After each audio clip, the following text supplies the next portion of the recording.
Halo, ketemu lagi sama Om David Sulkatafa. Kali ini Om David akan kembali menjawab beberapa pertanyaan teman-teman dari Instagram, ya. Tanpa berlama-lama lagi, sekarang kita mulai pertanyaannya. Dari Nasir. Emang bener Om, katanya kalau toge dikasih ke sulcata bisa bikin piramiding. Toge dikasih makan ke sulcata bisa bikin piramiding atau enggak? Oke, by teori kalau kita banyak membaca literatur mengenai sulcata itu harusnya menghindari makanan-makanan yang high protein atau tinggi protein. Nah, kalau kita sering memberikan toge, yang mana toge itu high protein, tinggi protein, maka secara teori nanti badannya atau dagingnya itu akan cepat gemuk, cepat besar. Otot-ototnya akan mendorong karapas-karapasnya. Yang mana karapasnya itu belum berkembang maksimal, tapi dagingnya nih udah nonjol-nonjol nih, udah mendorong-dorong sehingga menyebabkan piramiding. Bukan cuma toge, segala macam kacang panjang, buncis, pokoknya yang kacang-kacangan itu tinggi protein nabati. Jadi secara teori yes, jawabannya bisa bikin piramiding kalau diet hariannya toge. Itu. Next dari Alfian. Om, pertolongan pertama ketika Torto keracunan sayuran selain langsung ke dokter apa? Keracunan sayuran maksudnya keracunan pestisida kali ya. Kalau nggak dicuci dengan baik, sayuran tuh kadang-kadang mengandung pestisida. Kalau udah keracunan, kalau masih sedikit biasanya ditandai dengan dia muntah, terus mulutnya keluar berbusa putih ya. Pertolongan pertamanya apa ya? Ya emang harus segera dibawa ke dokter sih. Mungkin bisa direndam kali ya, terus dikasih segala macam jenis obat-obatan bebas yang kita juga nggak tahu sih kesaktiannya atau keampuhannya. Tapi banyak kok obat-obat kura-kura yang dijual bebas ya. Ada Procare, ada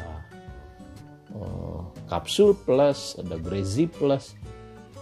Ada banyak banget gitu ya.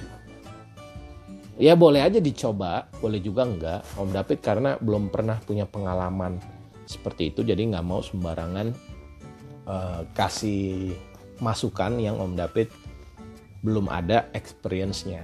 Mungkin bisa tanya di teman-teman grup yang lain yang pernah mengalami situasi kurangnya keracunan makanan atau pestisida. Oke, jadi mohon maaf, jawaban Om David belum memuaskan. Tapi kalau kenanya banyak bahaya juga ya, bisa mati. Ya mudah-mudahan inilah preventif, pencegahan lebih baik dari mengobati. Cucilah yang bersih. Oke, next dari Upadana Gusrama. Sulcata sampai berapa sentimeter lepas kalsium? Oke. Ya sebenarnya sama kayak manusia aja, sama kayak makhluk hidup lainnya aja. Kita butuh kalsium buat pertumbuhan tulang. Iya kan? Kalau sulcata ya untuk pertumbuhan karapasnya juga ya. Jadi kalau ditanya sampai kapan lepas kalsium, ya kayaknya sampai dia tua, sampai dia mati, ya sampai dia dewasa ya tetap butuh kalsium. Cuman seberapa banyak kebutuhan kalsiumnya dia, mungkin bisa tanya sama dokter hewan, mungkin bisa tanya sama teman-teman yang veterinarian ya, dokter hewan juga itu. Mungkin mereka lebih tahu kebutuhan kalsium buat sulcata seberapa banyak. Tapi kalau nanya Om David paling jawab ya dia butuh kalsium dari kecil sampai besar, sampai dewasa. Tapi butuh kalsium bukan artinya setiap hari dikasih kalsium. Kalau Om David sih kasih kalsium paling seminggu 2 minggu sekali. Ya kan?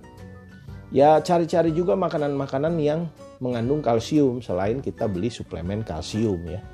Tulang sotong juga boleh, atau kalsium-kalsium yang dijual di market ya, yang bentuk-bentuknya produk udah memudahkan kita sebagai penghobis juga boleh gitu diberikan.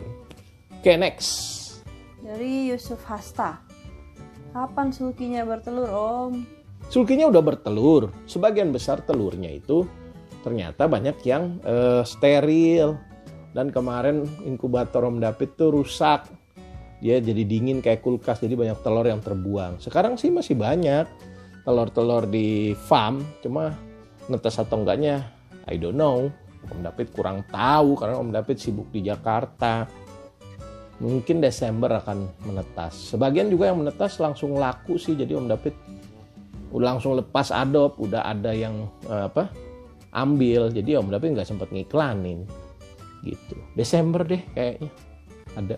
Oke, next dari 40666.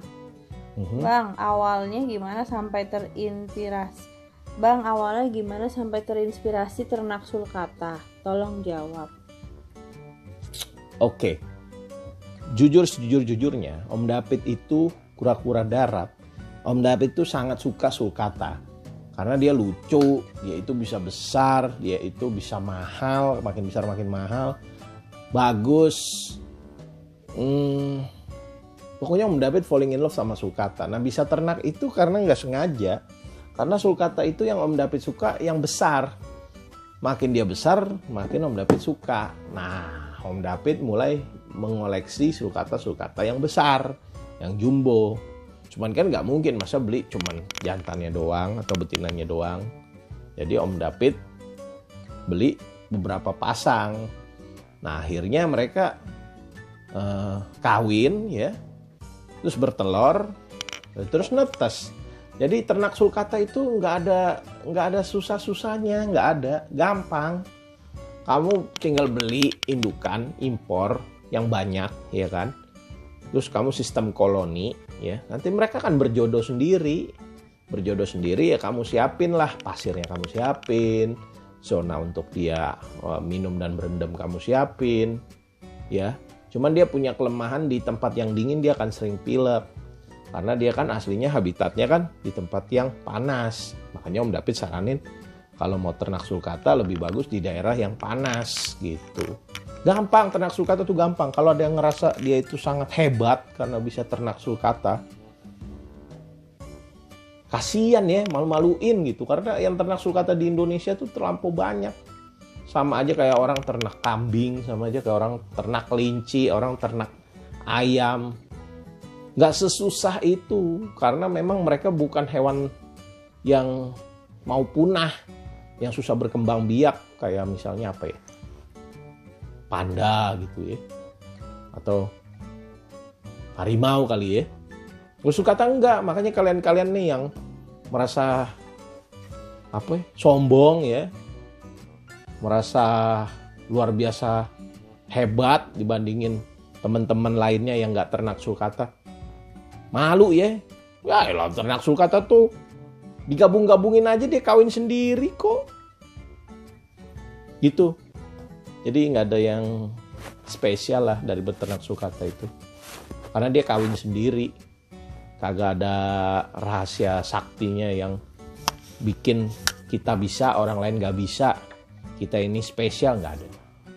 Itu.